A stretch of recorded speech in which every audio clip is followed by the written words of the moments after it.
ونعوذ بالله من شرور أنفسنا ومن سيئات أعمالنا من يهده الله فلا مضل له ومن يضلل فلا هادي له أشهد أن لا إله إلا الله وحده لا شريك له وأشهد أن محمدا عبده ورسوله ختم النبيين لا نبي بعد قال الله تعالى في القرآن العظيم بعد أعوذ بالله من الشيطان الرجيم بسم الله الرحمن الرحيم يا أيها الذين آمنوا اتقوا الله وقولوا قولا سديدا يصلح لكم أعمالكم ويغفر لكم ذنوبكم ومن يطع الله ورسوله فقد فاز فوزا عظيما وقال أيضا ومن أحسن قولا ممن دعا إلى الله وعمل صالحا وقال إنني من المسلمين وقال النبي صلى الله عليه وسلم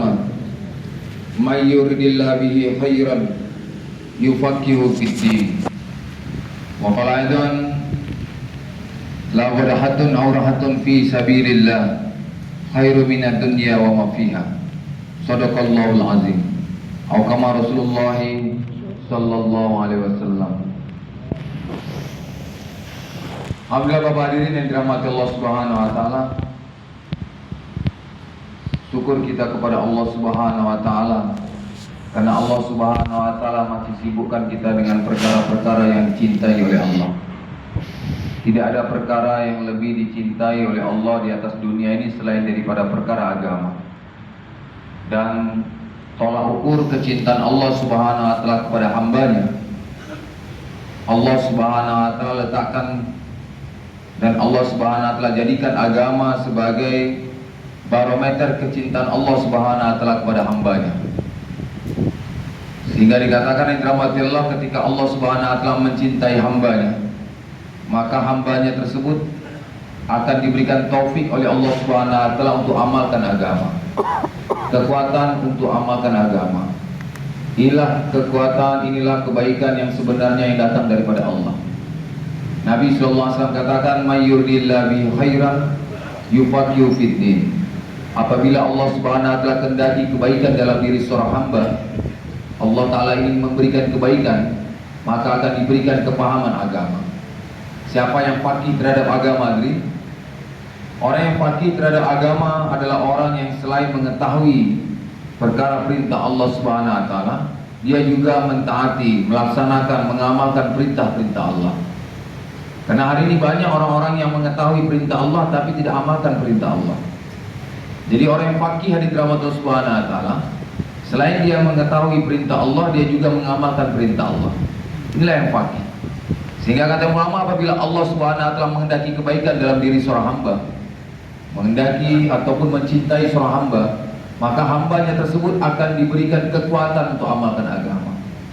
Semakin besar cintanya Allah Subhanahu wa taala, maka hambanya tersebut akan semakin disibukkan oleh Allah Subhanahu wa taala dengan perkara agama. Hartanya akan dihabiskan oleh Allah untuk agama. Waktunya akan digunakan oleh Allah Subhanahu wa taala untuk agama. Sehingga jasadnya, tubuhnya akan diletih-letihkan oleh Allah untuk agama.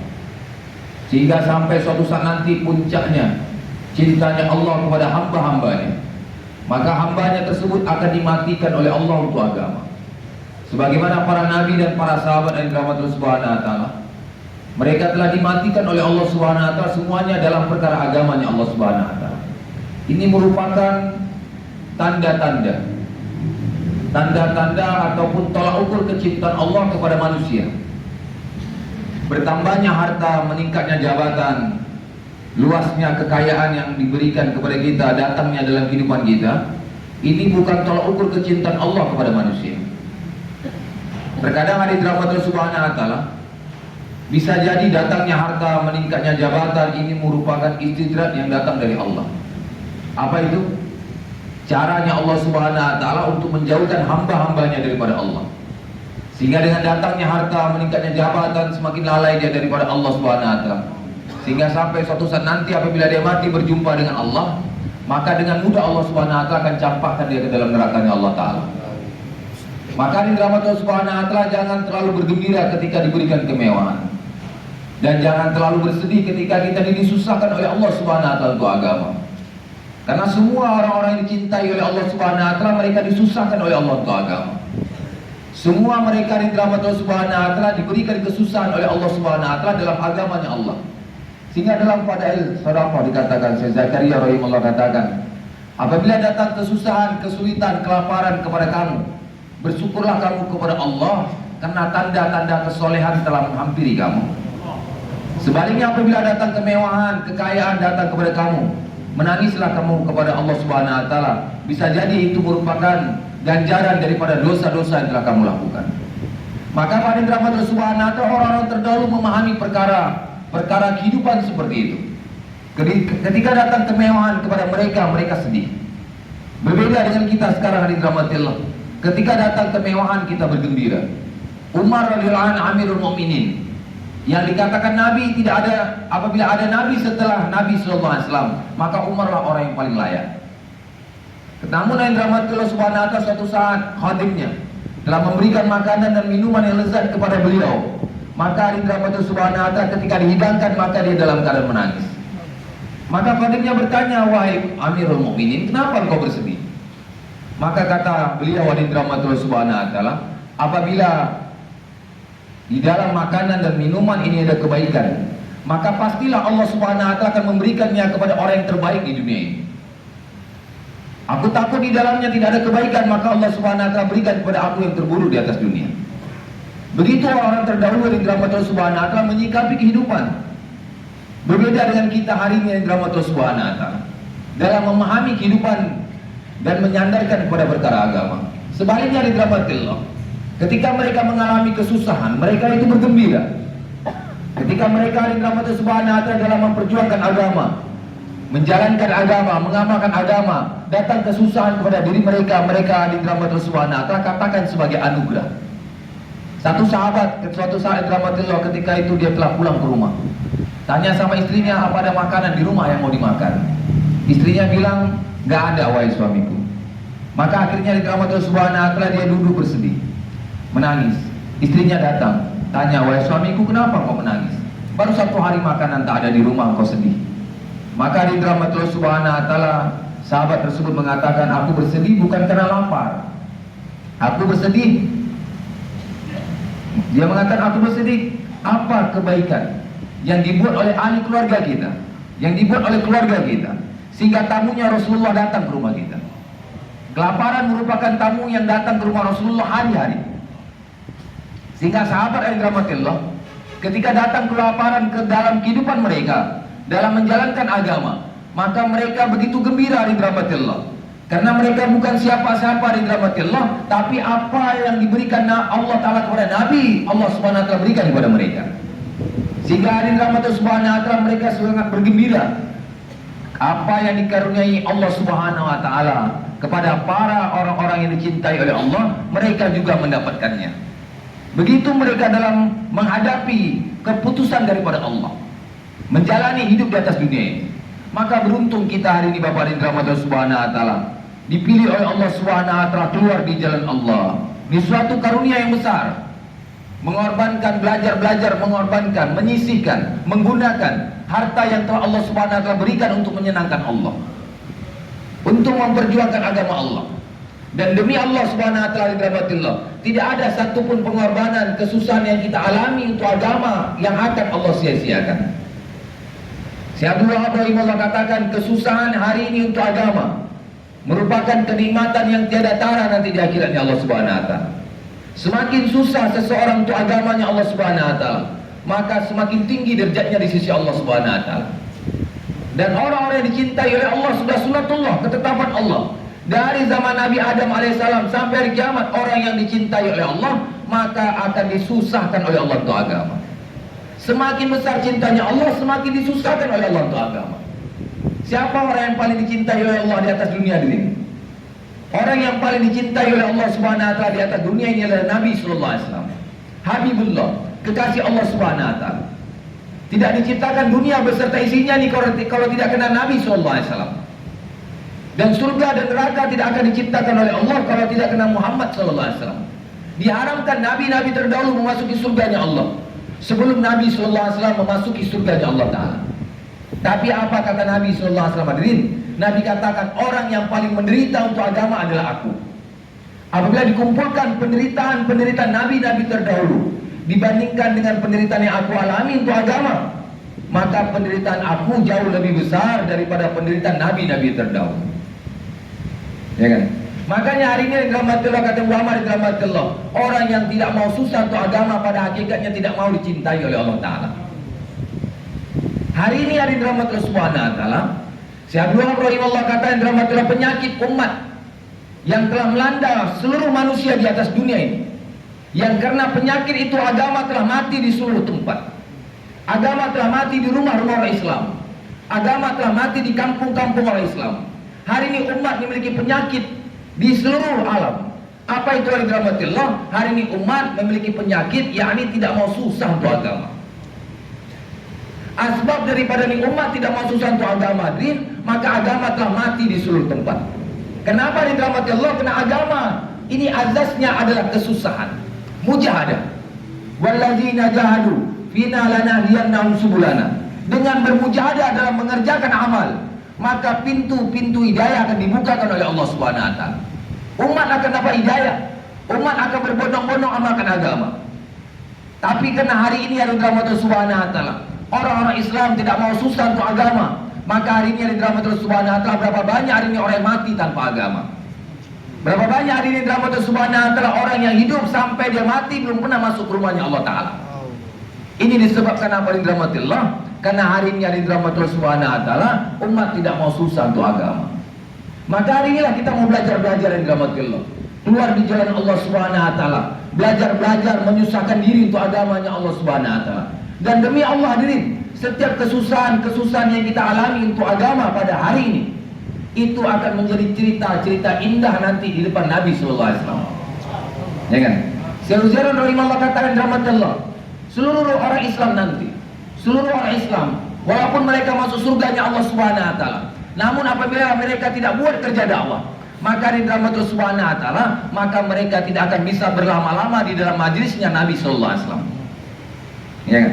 Kenapa? Karena di dalam majlis Nabi nanti di dalam surganya Allah, satu sama lain yang rahmatul Subhanahu wa taala, umat Nabi akan menceritakan kesusahan-kesusahan mereka untuk agama di atas dunia. Dan seluruhnya akan memberikan karguzari apa yang mereka telah buat di atas dunia dalam perkara agama. Ketika seseorang yang rahmatullah tidak buat usaha agama, maka di rahmatullah subhanahu wa ta'ala mereka tidak akan betah berlama-lama bersama Nabi dalam majlis Nabi sallallahu alaihi wasallam. Ya kan? Sama seperti hari ini di dunia. Kalau pedagang jumpa pedagang, maka kalau bercerita mereka bisa berlama-lama mereka duduk. Ya kan? Bisa berjam-jam mereka duduk, 1 hari, 2 hari, tak habis-habis cerita mereka.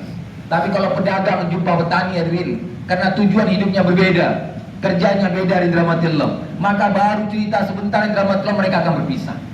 Karena ceritanya sudah beda, alur ceritanya beda. Begitu juga hari ini orang Islam hadirin, kalau di dunia hanya sekedar ibadat tapi tidak buat dakwah, sedangkan Nabi dan para sahabat buat dakwah di rahmatillah. Ketika nanti berkumpul dengan Nabi, karena ceritanya berbeda di rahmatillah subhanahu wa ta'ala, nggak bisa berlama-lama. Tapi hari ini rahmatillah ketika kita buat dakwah, maka semakin banyak cerita-cerita kesusahan kita untuk agama, maka semakin lama kita bisa bersama Nabi dalam majlisnya Nabi sallallahu alaihi wasallam. Maka beruntung hari ini rahmatullah subhanahu wa ta'ala, kita dipilih oleh Allah untuk keluar di jalan Allah, belajar menggunakan apa yang Allah berikan kepada kita untuk menyenangkan Allah. Sebenarnya apa yang kita miliki ini pun rahmatullah, yang ada pada diri kita ini pun punya Allah. Makanya kata Syekh Zuhairan rahimahullah di rahmatillah, kita ini rahmatul subhanahu wa ta'ala dalam perkara agama tidak ada namanya berkorban. Apa yang namanya berkorban? Harta yang kita punya pun punya Allah, diri yang kita punya pun punya Allah, waktu yang kita punya pun punya Allah. Ya kan? Sebenarnya jangankan 4 bulan dari rahmatillah, seumur hidup Allah minta kita keluar di jalan Allah pun kita tidak ada hak untuk menahannya. Ya kan? Karena segala sesuatu itu punya Allah subhanahu wa ta'ala. Ya. Dan itu pun ada rahmatullah subhanahu wa ta'ala. Itu pun kata para masyayikh rahmatullah, apa yang kita berikan untuk Allah, apa saja. Satu orang ada rahmatullah subhanahu wa ta'ala dan memberikan hartanya untuk Allah subhanahu wa ta'ala dalam perkara ibadat, maka di rahmatullah subhanahu wa ta'ala yang diberikannya kepada Allah subhanahu wa ta'ala itu pun sebelum dia mati akan diganti oleh Allah ta'ala. Misalnya mau naik haji, berikan uang 30 juta rupiah. Yang 30 juta itu pun hadirin, sebelum mati akan Allah ganti dia. Nanti setelah mati, yang 30 juta itu akan diganti oleh Allah menjadi 100.000 kali lipat. Ya kan? Tapi satu orang yang dirahmati Allah Subhanahu wa taala keluar di jalan Allah, gunakan hartanya untuk dakwah, mengembangkan agama Allah Subhanahu wa taala. Berangkat negara jauh 30 juta rupiah. Ya kan? Yang 30 juta itu pun hadirin sebelum dimatikan oleh Allah, dia pun akan diganti oleh Allah taala. Tapi terkadang kita nggak sadar apa yang telah kita berikan kepada Allah ketika kita keluar di jalan Allah Subhanahu wa taala itu diganti oleh Allah. Nggak sadar yang dirahmati Allah, ya kan? Tapi yakin yang dirahmati Allah semuanya akan diganti oleh Allah sebelum kita mati. Setelah kita mati berjumpa dengan Allah, apa yang kita berikan kepada Allah maka Allah lipat gandakan menjadi 700.000 kali lipat. Minimum, maksimumnya terserah Allah Subhanahu wa taala. Makanya hari ini dirahmati Subhanahu wa taala, alim ulama kata yang dirahmati Allah sehingga para masih kita selalu menyampaikan, ya kan? Sehingga para malaikat pun tidak mampu menghitung berapa besar ganjaran yang akan Allah Subhanahu wa taala berikan kepada orang yang keluar di jalan Allah taala. Buat usaha atas agama. Jangankan hartanya saja yang dirahmati Allah. Perkataan yang keluar daripada lisannya saja, sepatah perkataannya mengajak manusia kepada Allah Subhanahu wa taala, itu lebih baik daripada 1 tahun ibadah yang diterima Allah taala. Kita ucapkan itu lebih berharga daripada dunia beserta isinya. Tapi sepatah perkataan kita mengajak manusia kepada Allah Subhanahu wa taala, itu lebih baik daripada 1 tahun ibadah yang diterima Allah taala. Ya kan? Sepagi saja kita berada di jalan Allah. Kata Nabi SAW, sepagi atau sepetang, bukan sepagi sepetang, tapi sepagi saja atau sepetangnya saja orang berada di jalan Allah Subhanahu wa taala, khairun minad dunya wa ma fiha. Lebih baik, lebih berharga daripada dunia beserta isinya. Syekh Zakaria rahimahullah katakan, apa maksud khairun minad dunya wa ma fiha? Apakah dunia yang nampak? Tidak. Tapi sepaginya orang yang berada di jalan Allah lebih baik daripada amal yang dikerjakan seluruh manusia di dunia ini. Ya kan? Tidak ada satupun amal yang bisa menyamai orang-orang yang keluar di jalan Allah. Itu baru 1 pagi. Belum lagi 1 petangnya. Kita berangkat 120 hari, 120 pagi, 120 petang. Ya. Berapa banyak pahala yang akan Allah Subhanahu wa taala berikan. Maka suatu saat yang dirahmati Subhanahu wa taala, satu orang sahabat, kisahnya masyhur, ya kan, datang kepada Nabi, berjumpa dengan Nabi membawa kekayaannya semua, sebanyak 6.000 dinar. Datang kepada Nabi SAW lalu berkata kepada Rasulullah, wahai Rasulullah, saya punya kekayaan ini, punya harta 6.000 dinar. 6.000 dinar, 1 dinar hari dirahmati kurang lebih 5 juta, berarti 30 miliar. Maka hari dirahmati Subhanahu wa taala datang kepada Nabi SAW. Dia katakan, berapa yang mesti saya keluarkan, yang saya berikan, sehingga saya bisa menyamai pahala orang-orang yang keluar dari jalan Allah Ta'ala, orang-orang yang keluar di jalan Allah. Berapa dari harta yang saya punya ini yang mesti saya infakkan, saya berikan untuk agama, sehingga nanti pahalanya sama seperti orang-orang yang keluar di jalan Allah. Maka di dalam Tuhan Nabi SAW katakan, wahai fulan, walaupun seluruh harta kamu yang kamu punya semuanya diinfakkan di jalan Allah Subhanahu wa taala, itu tidak bisa sama dengan satu orang yang keluar di jalan Allah ketika dia letih-letih dalam dakwah di jalan Allah taala, sehingga membuat dia terkantuk, dan kantuknya itu pun akan lebih berharga di sisi Allah daripada seluruh harta yang kamu punya. Ya kan? Mengantuknya seseorang di jalan Allah saja di dalam hati Allah, itu harganya begitu tinggi nilainya di mata Allah. Ya kan? Belum lagi geraknya di dalam hati Subhanahu wa taala. Belum lagi tidurnya di dalam Allah Subhanahu wa taala. Terkadang tidurnya orang yang keluar di jalan Allah bisa jadi asbab hidayah. Ya kan? Berapa banyak orang yang dapat hidayah karena taklimnya orang-orang yang keluar di jalan Allah. Berapa banyak orang dapat hidayah karena dakwahnya orang yang keluar di jalan Allah Subhanahu wa taala. Ya kan? Satu orang yang ngantuk saja ketika di jalan Allah Subhanahu wa taala, Allah nilai lebih daripada 30 miliar rupiah. Ya kan? Kartun ngantukan aja kayak gitu nilainya wadir. Apalagi kartun yang semangat, ya kan? Ngantuk-ngantuk saja di jalan Allah Subhanahu wa taala, tak ada satupun orang yang bisa membayar kantuknya. Itu baru ngantuknya saja. Jadi walaupun kita ini jadi pemain figuran di jalan Allah Subhanahu wa taala, nggak ada masalah. Yang penting keluar di jalan Allah. Semua sedia insyaallah ya. Jadi dramatus Subhanahu wa taala kita ini dramatus Subhanahu kata saya Mukhlisin rahimahullah, ya kan? Yang penting jadi pemain. Ya kan? Bukan jadi komentator aja ataupun jadi penonton dalam dakwah ini. Ya kan? Kalau jadi komentator, penonton nggak bayar, ya kan, capek yang dapat. Ya kan? Kita ini walaupun Hadin Rahmatullah jadi pemain cadangan, tapi tetap pemain. Ketika satu orang menggolkan di gawang lawan Hadin Rahmatullah, ya kan, maka semua dapat fee, ya kan, dapat gaji semuanya. Walaupun dia nggak sempat turun ke lapangan, ya kan. Selama 4 bulan nggak sempat jadi mutakalim karena takut, tetap juga dapat pahala di sisi Allah Taala. Ya. Disuruh bayan kabur, menjadi pemain cadangan. Tapi itu pun bernilai di mata Allah, ya kan? Daripada orang yang nonton di luar dari rahmat Subhanahu wa taala, ya kan? Yang nonton Bayan Hidayah, yang nonton ketika jaulah, ya kan? Yang dapat cuma apa di rahmat Allah, capeknya saja, ya kan? Kita keluar dari Allah bersyukur pada rahmat Allah Subhanahu wa taala. Setiap orang yang keluar dari rahmat Allah Subhanahu wa taala melalui 70 saringan. 70 kali disaring oleh Allah Subhanahu wa taala. Lihat bolak-balik. Ketika ada kebaikan yang Allah suka, maka Allah akan angkat dia. Ya kan? Walaupun terkadang mengangkat kita untuk Bayan Hidayah ini banyak kali pengorbanan orang pada rahmatullah. Entah berapa puluh kali orang musuli ke rumah kita. Ya kan? Kejar sana, kejar sini, akhirnya tertangkap juga masuk Bayan Hidayah. Ya kan? Tapi syukurlah pada rahmatullah, tertangkap masuk surganya Allah. Daripada ditangkap setan. Kalau tangkap setan dicampakkan ke nerakanya Allah, ya kan? Masih syukur di rahmatullah tim taskil yang nangkap kita, ya kan? Beruntung kita kepada Allah. Seharusnya tim taskil itu kita kasih uang banyak-banyak di rahmatullah, kasih hadiah, ya kan? Karena kita sudah dipilih oleh Allah, ya kan? Maka pada rahmatullah Subhanahu wa taala seharusnya kita ini rasa syukurnya besar ketika kita keluar 4 bulan dari ini, ya kan? Karena ini perkara yang besar. Dulunya di rahmatullah Subhanahu wa taala kerja agama ini hanya Allah berikan kepada Nabi saja. Nggak semua orang yang Allah Ta'ala berikan kerja agama. Sekarang Allah pilih kita untuk buat kerja agama selama 4 bulan. Ya kan? Mesti banyak-banyak syukur. Tapi karena hari ini kita tidak tahu nilai kerja agama, tidak tahu nilai dakwah, makanya jarang syukur kita kepada Allah. Ya kan? Coba saya tanya nih, sebanyak ini yang keluar di jalan Allah, ada nggak sebelum berangkat Bayan Hidayah potong kambing sebelum berangkat? Nggak ada. Coba kalau dipilih jadi RW, satu kampung diundang untuk makan kambing, makan ayam. Boro-boro Hadin Rahmatullah Subhanahu wa taala potong kambing, potong ayam pun nggak ada. Ya kan? Seharusnya Hadin Rahmatullah Subhanahu wa taala kita tuh sangat bersyukur kepada Allah Subhanahu wa taala. Sering-sering tasakuran, ya kan? Sering-sering undang orang makan ke rumah kita. Untuk apa? Tasakuran. Apa tasakuran? Kemarin sudah tasakuran, sekarang tasakuran. Tasakuran jadi dai-nya Allah. Ya kan? Beruntung jadi dai-nya Allah Taala. Orang jadi, jangan boro-boro jadi presiden Hadin Rahmatullah, ya kan? Kita ini dramatur, ruang lingkup kita ini dramatur bukan satu negara, seluruh alam ruang lingkup kita ini.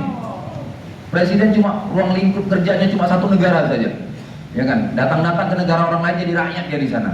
Tapi hari dramatur Subhanahu wa taala, kita nih dramatur Subhanahu wa taala, ruang lingkupnya seluruh dunia. Datang ke seluruh dunia dimuliakan oleh Allah Subhanahu wa taala, ya kan? Berbeda dengan dramatur Subhanahu wa taala. Datang ke seluruh tempat saja di dramatur di dunia ini, kita akan dimuliakan oleh Allah Subhanahu wa taala, ya kan? Kurang apa lagi Allah Subhanahu wa taala kepada kita, ya kan? Diberikan kemuliaan oleh Allah. Kemuliaan ini umat ketika dia keluar di jalan Allah, ya kan? Apabila ini umat tidak lagi mau keluar di jalan Allah, maka Allah Ta'ala akan hinakan ini umat. Maka pada rahmatullah Subhanahu wa taala suatu keuntungan yang besar. Bapak-bapak hari rahmatullah Subhanahu wa taala sudah dipilih oleh Allah keluar di jalan Allah.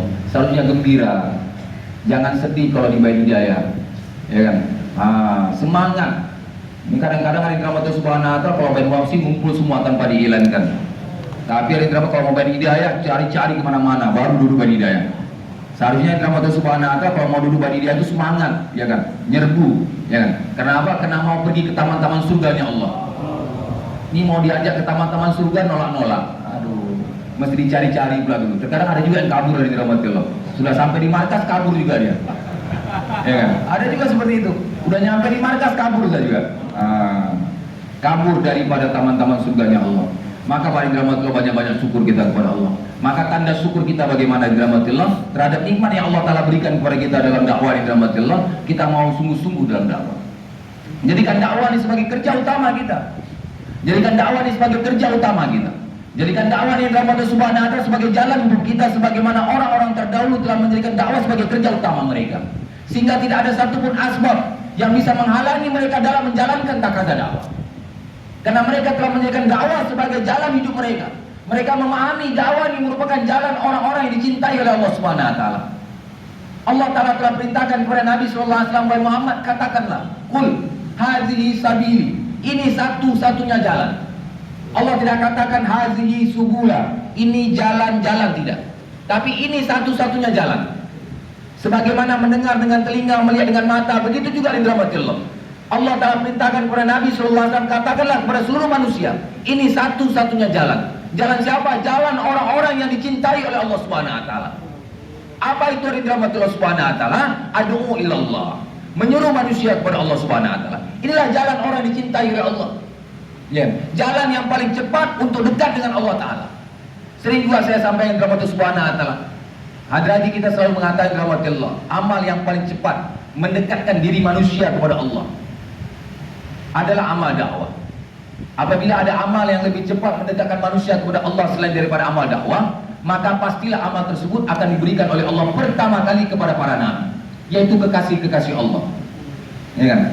Maka di drama itu kita lihat di mana-mana di drama itu, bukan amal yang lain tidak bisa mendekatkan diri manusia kepada Allah, bisa, tapi lambat yang drama Allah Subhanahu wa taala. Terkadang butuh waktu bertahun-tahun lamanya. Ya kan? Kita lihat saja dalam kehidupan kita sehari-hari. Coba anak-anak kita yang kita punya anak, ya kan? Bertahun-tahun mereka di madrasah, 8 tahun, 10 tahun di madrasah, ya kan? Pulang daripada madrasah terkadang di drama Allah Subhanahu wa taala nyuruh mereka sholat berjemaah itu susahnya minta ampun. Boro-boro sholat berjemaah, disuruh pasang peci yang tak berapa berat itu itu beratnya minta ampun, ya kan? Pada sudah hari-hari baca ta'lim, baca hadis, Quran dan sebagainya, tapi hari drama Allah Subhanahu wa taala mengamalkan agama itu susah. Tanda orang yang dekat dengan Allah itu siapa? Tanda orang yang dekat dengan Allah ini orang yang dimudahkan oleh Allah untuk mentaati Allah. Ini tandanya. Kalau dimudahkan dalam mentaati Allah berarti dia dekat dengan Allah Taala. Ya kan? Kita lihat saja di drama Allah Subhanahu wa taala, orang-orang yang keluar 3 hari. Selain ibadat juga dia diperintahkan dakwah. Dia diajak dakwah. Pulang dari 3 hari di drama Allah Subhanahu wa taala, ya kan? Belum lagi azan berkumandang dia sudah nongol di masjid. Dan seluruh diri dia ada amal sunnah. Jangankan pakai peci yang drama Allah, sorban pun terpakai sama dia. Ya kan? Amal sunnah hidup pada diri dia yang drama Allah. Enggak butuh waktu lama, 3 hari saja. Ya kan? Apalagi 4 bulan, 6 bulan, 1 tahun di drama Allah Subhanahu wa taala. Ya kan? Maka di drama Allah Subhanahu wa taala derajat kita katakan amal yang paling cepat mendekatkan manusia kepada Allah adalah amal dakwah. Makanya para sahabat Nabi sallallahu alaihi wasallam, karena mereka telah menjadikan dakwah sebagai jalan hidup mereka, telah menjadikan dakwah sebagai kerja utama mereka, maka mereka adalah orang-orang yang paling dekat dengan Allah setelah para nabi. Sehingga kalau mereka mengangkat tangan mereka, belum lagi tangan mereka turun, apa yang mereka minta akan dikabulkan oleh Allah Ta'ala. Karena begitu dekatnya mereka kepada Allah. Ya kan? Terkadang yang mereka minta di dalam Allah Subhanahu wa taala akan dikabulkan oleh Allah walaupun bertentangan dengan sunnatullah. Walaupun bertentangan dengan ketetapan Allah. Karena begitu dekatnya mereka dengan Allah, begitu cintanya Allah kepada mereka. Walaupun permintaan mereka bertentangan dengan apa yang ditetapkan oleh Allah Subhanahu wa taala, itu pun Allah kabulkan. Ya kan? Satu orang sahabiah ketika anaknya meninggal dunia di rahmatillah, dia berada fisabilillah di kota Madinah Munawwarah. Maka ketika itu dia datang kepada anaknya yang sudah dikafani. Dia sholat 2 rakaat, dia doa kepada Allah, minta anaknya dihidupkan lagi oleh Allah Ta'ala. Akhirnya di dalam Allah Subhanahu wa taala, anaknya yang telah meninggal dunia dihidupkan lagi oleh Allah Ta'ala karena permintaan wanita tersebut. Ya kan? Sehingga kata Abu Hurairah, pagi ini anak meninggal dunia, sore hari pada asar sudah makan 1 nampan bersama sahabat. Ya kan? Begitu mereka di dalam Allah Subhanahu wa taala. Permintaan mereka walaupun bertentangan dengan ketetapan Allah, tetap Allah kabulkan. Ya kan? Tetap Allah Subhanahu wa taala tunaikan. Begitu dekatnya mereka kepada Allah karena mereka menjadi orang-orang yang dicintai oleh Allah. Kenapa mereka dicintai oleh Allah? Apakah mereka di dalam Allah Subhanahu wa taala punya kekayaan? Tidak. Ya kan? Tidak semua sahabat. Bahkan di dalam Allah Subhanahu wa taala terkadang sahabat ini banyak menderitanya, banyak susahnya. Pakaian bertambah-tambah. Ada sahabat sampai mati enggak punya pakaian. Ya kan? Untuk menutupi jenazahnya, mengkafani jenazahnya pun enggak ada kain. Ya kan? Ada sahabat di dalam Allah Subhanahu wa taala saking laparnya di dalam Allah Subhanahu wa taala berkali-kali jatuh pingsan. Ya kan? Sehingga di dalam Allah Subhanahu wa taala suatu saat ketika Nabi sallallahu alaihi wasallam salat, maka di dalam Allah Subhanahu wa taala baru mulai takbiratul ihram. Sahabat Nabi yang di belakang di dalam Allah Subhanahu wa taala baru mulai takbiratul ihram sudah jatuh pingsan. Satu, ya kan? Sehingga satu saf pingsan semuanya. Ya kan? Kalau pingsan berjemaah Memang gak malu dari dirahmati Allah, ya kan? Kalau sendirian mungkin agak malu. Tapi kalau kena berjemaah, kena banyak semuanya sahabat itu lapar, menderita kelaparan, ya kan? Baru sholat perdana saya dirahmati Allah, baru sholat takbiratul ihram, semuanya jatuh pingsan kena menderita lapar. Sehingga Syekh Zakaria rahimahullah katakan dirahmati Allah subhanahu wa ta'ala, puasanya umat akhir zaman. Hari ini kita puasa, lapar. Begitulah keadaan kenyangnya para sahabat Nabi. Ya kan? Bagaimana puasanya mereka? Ya kan? Kenyangnya saja hari rahmatullah subhanahu wa ta'ala seperti laparnya kita. Ya kan? Tapi tetap mereka semangat dalam dakwah. Karena mereka tahu kemuliaan mereka hanya dalam dakwah. Ya kan? Sehingga tidak ada satu pun asbab yang bisa menghalangi mereka dalam takaza dakwah. Apa saja akan mereka singkirkan. Mau nikah, datang takaza dakwah, pernikahan pun ditinggalkan. Berangkat di jalan Allah sehingga syahid di jalan Allah. Baru nikah, bukan 10 tahun, 20 tahun. Baru nikah 1 malam sama istri. Besok pagi datang takaza dakwah, akhirnya berangkat di jalan Allah hingga syahid di jalan Allah Ta'ala.